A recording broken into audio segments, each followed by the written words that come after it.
Assalamualaikum. A'udzu billahi minasyaitonir rajim. Bismillahirrahmanirrahim. Alhamdulillahirabbil alamin wa bihi nasta'in ala umur dunya waddin. Subhanaka la ilma lana illa ma 'allamtana innaka antal alimul hakim. Rabbi shrah li sadri wa yassir li amri wahlul 'uqdatam min lisani yafqahu qawli. Rabbi yassir wa la tu'assir wa tamim bil khair. Rabbana zidna 'ilman nafi'an wa 'amalan shalihan. Alhamdulillah, bersyukur kita kepada Allah SWT, kita dipertemukan lagi dalam kelas Fardu Ain kita ini. Mudah-mudahan kita dapat menyambung pengajian kita dalam segala ilmu yang kita bentangkan dalam kita punya kelas ni kan. Dalam kelas kita ni kita bentangnya ilmu fiqahnya, kita bentang ilmu tauhidnya. Jadi hari ini kita nak sambung pelajaran tauhid lah dalam kitab Risalatul Tauhid. Pada kali yang dahulu dalam pelajaran tauhid dalam pelajaran tauhid kita dah cerita tentang pecahan yang ada dalam i'tiqad ataupun pegangan kepercayaan, pegangan Qadariyah dan juga Jabariyah. Jadi hari ini kita akan sambung lagi dalam kitab Risalatul Tauhid ni juga kita nak cerita bagaimana i'tiqad yang ketiga, iaitu i'tiqad ahli sunnah wal jamaah. Ini perkataan yang familiar lah dengan kita, ahli sunnah wal jamaah. Bukannya kita kata saya ahli sunnah wal jamaah, bukan itu menunjukkan kita ahli sunnah wal jamaah, tapi pegangan kita yang menentukan kita adalah ahli sunnah wal jamaah ataupun tidak. Kalau kita ada pegangan sama macam Qadariyah dan juga Jabariyah hari itu kan, jadi itu sudah menunjukkan kita termasuk dalam golongan tadi. Walaupun kita tak mengaku saya bukan Qadariyah, saya ahli sunnah wal jamaah, tapi pegangan sama macam Qadariyah, pegangan sama macam Jabariyah, ataupun lain-lain lagi firqah dalam pecahan dalam pegangan dalam i'tiqad ni kan. Okey, jadi hari ini kita akan cerita ahli sunnah wal jamaah. Pegangan ahli sunnah wal jamaah macam ni macam kita cerita ni kan. Kata pengarang perkataan ahli sunnah wal jamaah itu artinya orang yang mengikut perjalanan Nabi dan perjalanan orang ramai. Jadi ahli sunnah ni iaitu orang yang mengikut perjalanan Nabi, ikut perjalanan Nabi, ikut i'tiqad macam mana i'tiqad yang Nabi bawa kan. Kemudian mengikut pegangan yang ramai, itu yang betul dengan semasa, betul dengan waqi', dia panggil. Waqi' ni kita boleh sebut dengan semasa lah, tapi sebenarnya dia maksud dia lebih dalam daripada semasa tu tadi, waqi' tadi ni kan, betul dengan yang sebenar lah cerita dia kan. Jadi i'tiqad yang sebenar kan, iaitu orang yang beriktikad bahawa macam mana i'tiqad ahli sunnah, macam mana pegangan ahli sunnah wal jamaah ni, iaitu orang yang beriktikad, orang yang berpegang bahawa hamba itu tidak digagahi. Orang yang berpegang, macam mana pegangan ahli sunnah wal jamaah tadi, berpegang bahawasanya setiap orang, setiap manusia makhluk semua ni tidak digagahi semata-mata. Bukannya dia buat tu hanya tergagah, dipaksa saja kan, dia buat tu bukan dengan terpaksa semata-mata.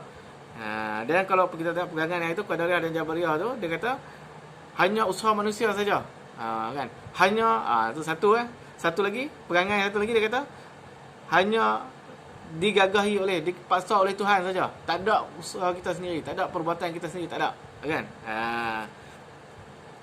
Okey, dan tidak memberi bekas segala perbuatan yang disengajanya, dan tidak memberi bekas segala perbuatan yang disengajanya. Jadi dia kata kita ni kan, mengikut pegangan ahli sunnah wal jamaah ni, kita ni bukannya digagahi semata-mata. Semua yang kita buat tu berdasarkan pilihan kita. Memang ada kuasa Tuhan di situ, tetapi kebanyakannya kita yang pilih. Ada tak benda yang kita tak pilih? Kebanyakannya kita yang pilih. Cuma kadang tak jadi macam yang kita pilih kan, ataupun kita pilih jadi sekerat je, tak jadi sampai habis. Sebab apa?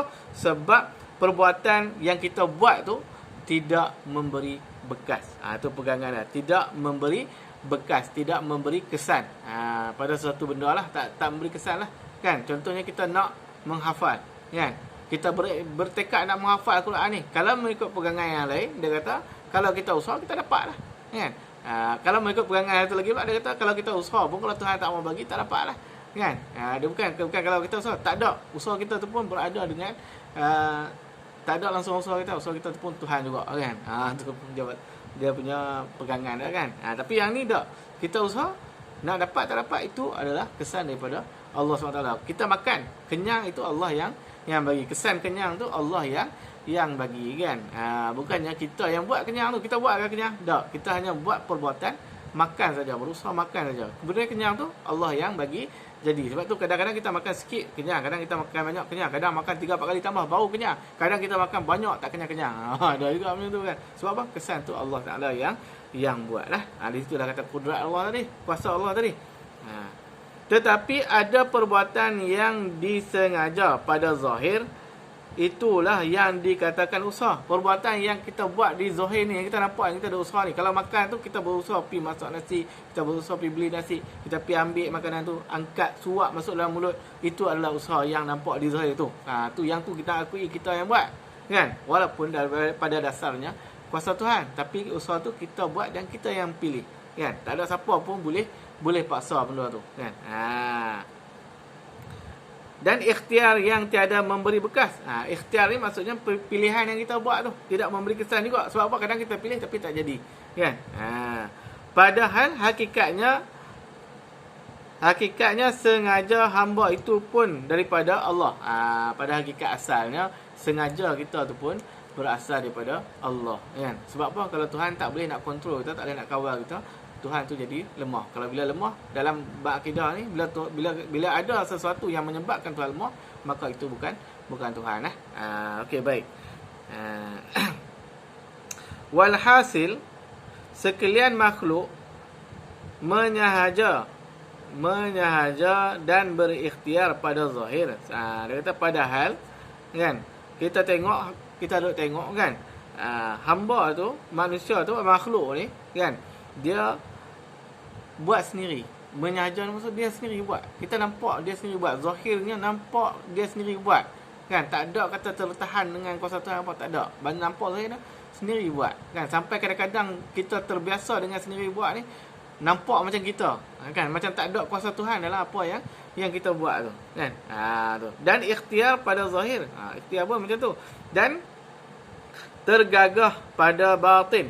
Maka ikhtiar dan usaha hamba itulah tempat pergantungan taklif. Maka usaha hamba tu, usaha yang kita buat yang nampak di zahir ni lah, itulah tempat yang kena hukum.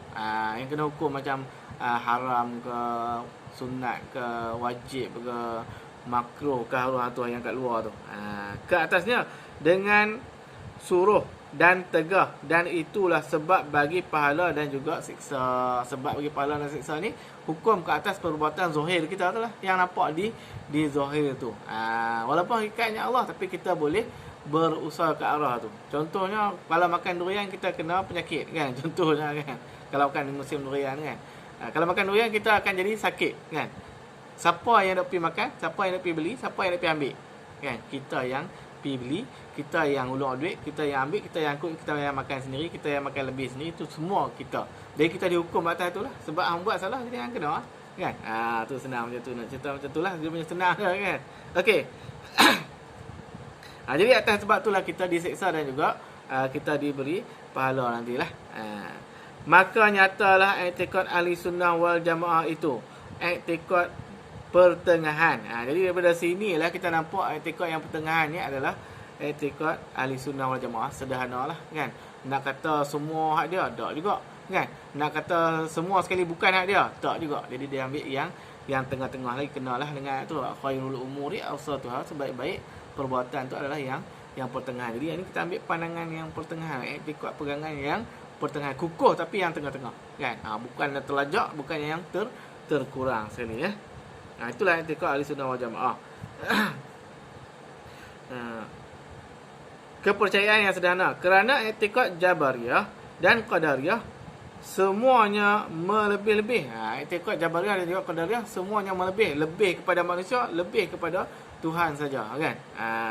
Bukan dia melebihkan Tuhan, maksudnya dia menafikan. Ada bila lebih satu benda, maksudnya dia menafikan satu benda yang lain. Jadi jangan, tak boleh nafi dua-dua. Yang luaran pun kita tak boleh nafi, yang dalaman pun kita tidak boleh nafi. Jadi terima kedua-duanya sekali. Menerima kenyataan lah ceritanya. Kenyataan lah tu cerita, kan? Jadi kalau tak terima dua-dua, dia nak seksa macam mana benda tu, kan? Okey. Bukan kata nak seksa je, nak bagi balas pun macam mana, kan? Kata, kan? Okey. Semuanya lebih sangat, maka dihukumkan i'tikad ahli sunnah wal jamaah dengan sebenar-benar. Jadi dihukumkan, ulama pun menetapkan bahawasanya i'tikad ahli sunnah wal jamaah ni adalah i'tikad yang sebenarnya. Yang pertengahan lah.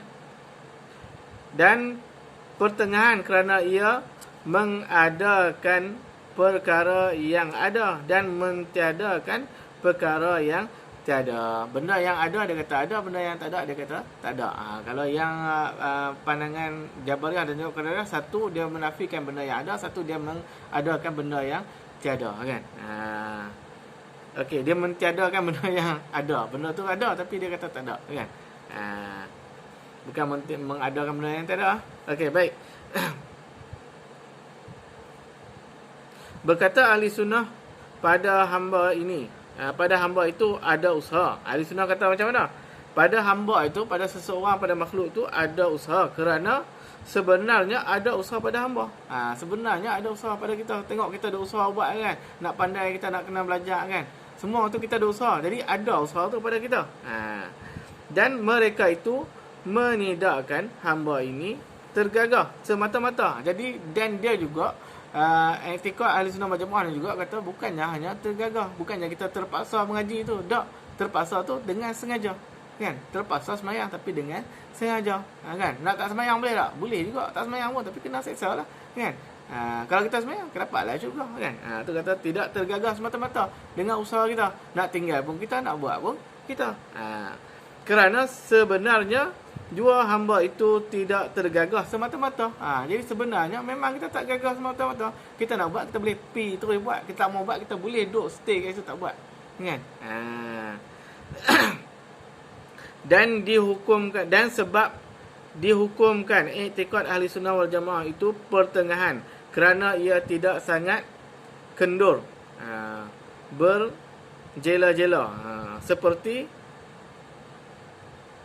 Jabariyah, dan tidak tegah, tidak bertegah seperti Qadariyah. Maka yang sebaik-baik perkara itu ialah yang pertengahan. Jadi sebaik-baik perkara itu adalah yang pertengahan. Jadi kita kena pilih i'tikad yang pertengahan lah, kan? Bagaimana tersebut di dalam hadis, dalam hadis Nabi sallallahu alaihi wasallam, khairul umuri awsatuha, seperti mana yang saya sebut tadi lah, sebaik-baik pekerjaan tu yang pertengahan.